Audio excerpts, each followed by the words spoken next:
4 is parting of the horse's mane. So what's number 1? Commencing form. Number 2, repulsing. Number 3, which we just learned, brush knee. And the 4th one is parting of the horse's mane. This is how you part the horse's mane. You hold your ball, you have an L stance, and you serve your meal.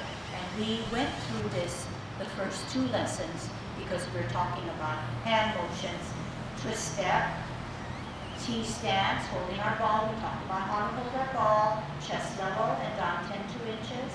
Out L stance, over the knees, use that power, back leg to our chi to center ourselves and get that activated internal energy up there. This is how we part the horse's mane.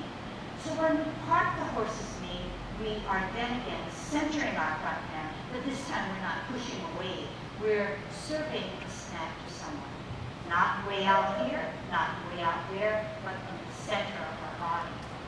This is no problem. We're sitting back. We're doing a twist step. We're doing a T stance, and we're holding our ball.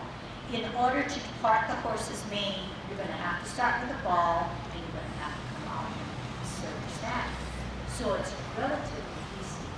So we can try it now. So forget about the other things for now. Let's do our patterning, T stance, L stance, O stance, sit back, twist step. The foot parting of the horse's mane. All right, we're in a Tai Chi posture. We're holding our ball, left hand on the bottom, right hand on the top. We're on a T stance. What's the next movement for our feet? L. The bottom hand advances. So the bottom hand is going to serve the meal. L. Serve your meal, right hand to the side of you. Sit back. Twist step, shift your weight to the left, center your ball, T stance. The bottom hand advances. L stance, open the knees, rotate, serve your meal with your right hand this time. Sit back, twist step, shift your weight, hold your ball in a T stance. Here's a drill. Parting of the horse's mane. L stance, advance the bottom hand, serve your snack, counterbalance. Sit back, twist step, T stance. L stance, bottom hand advances as if you were serving a snack. Sit back, twist step, T stance. So you drain the weight off your left foot, heel comes up, you're on your sole, on your toe, off the ground, toe down, sole down, heel down. Hands rotate to the middle of your thigh, bring it up, take a deep breath in. Reverse the process, tuck down your elbows, drop your wrists, drop your shoulders. T stance, oops, what did I do? Down, sorry. Center your left hand, open both palms, right hand higher, bring it to your ear, turn your face, meet in the middle, repulsing of the monkey. Center the front hand, look at the top hand is higher, bringing it to your ear, turning your face, pushing and pulling. T stance. Right hand higher, you're going to brush your knee. L stance, multitask, turn your face, brush your knee. Sit back, twist step, shift your weight, T stance, right hand by your waist, left hand higher. L stance, bring it to your ear, multitask, brush your knee. Sit back, twist step, T stance, new movement, parting of the horse's mane. Bottom hand advances, L stance, serve your snack in the middle. Sit back, twist step, shift your weight, hold your ball in the T stance. L stance, bottom hand advances as if it were serving a snack. O stance. Sit back. Twist step. T. I have only one counterbalance when I repulse a monkey. I have only one counterbalance hand when I repulse a monkey. I only have one counterbalance hand when I part the horse's mane. I hold my ball. I only have one counterbalance hand. And you concentrate then on that counterbalance hand. All right, now remember that when we first came to lesson number 1, we said that we took away our hands, we only worked with our feet. We learned T, we learned L, we learned bowl, we learned sit back, we learned twist, we got back to T.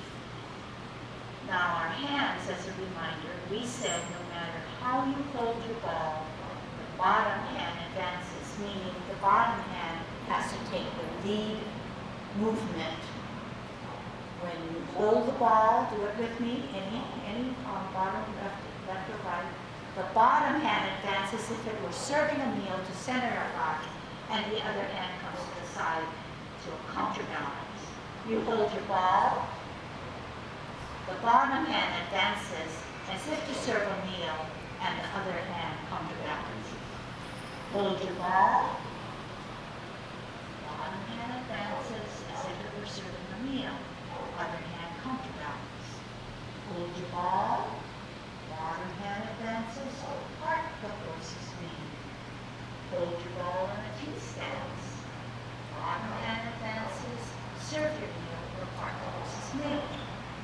Hold your ball, part the horse's mane. Hold your ball, part the horse's mane. Okay? So you can substitute your words. Serving our meal is part of the horse's mane. Counterbalance hand, bring it to the side. Later on, we don't have to say counterbalance hand. We say brush your knee. And we don't have to say center your front hand, because we know whenever we brush our knee, we're in this form, centered and brushing our knee to the side. Okay?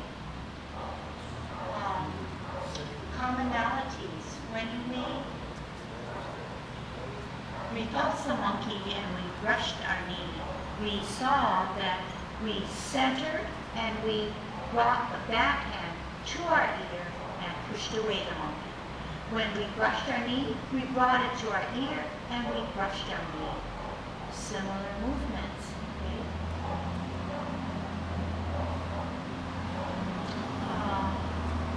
Each time we did a movement, whether it's repulsing, brushing, or parting of the horse's mane, we always had one hand in the forward hand, always centering our body.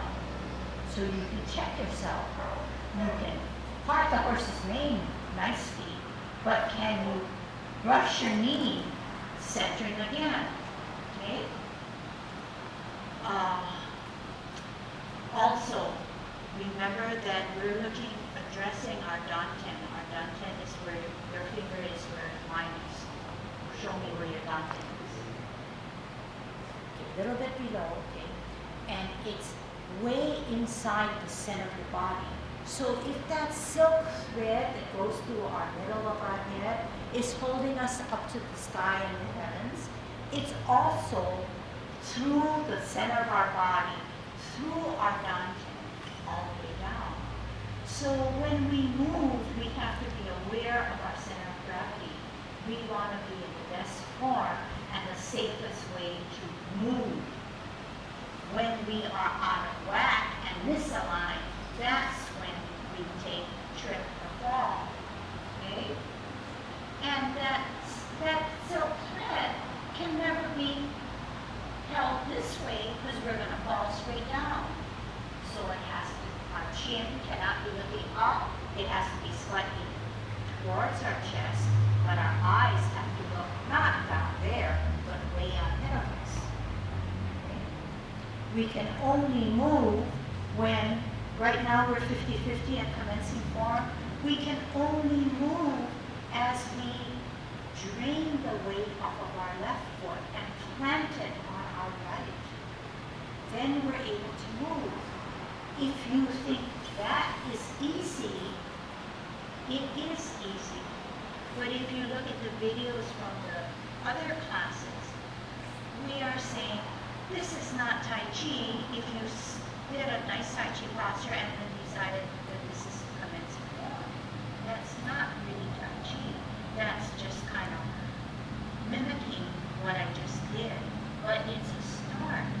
So to kind of stretch your mind and challenge you, if I'm in my Tai Chi posture and I wanted to commencing form, I have to move with my internal energy.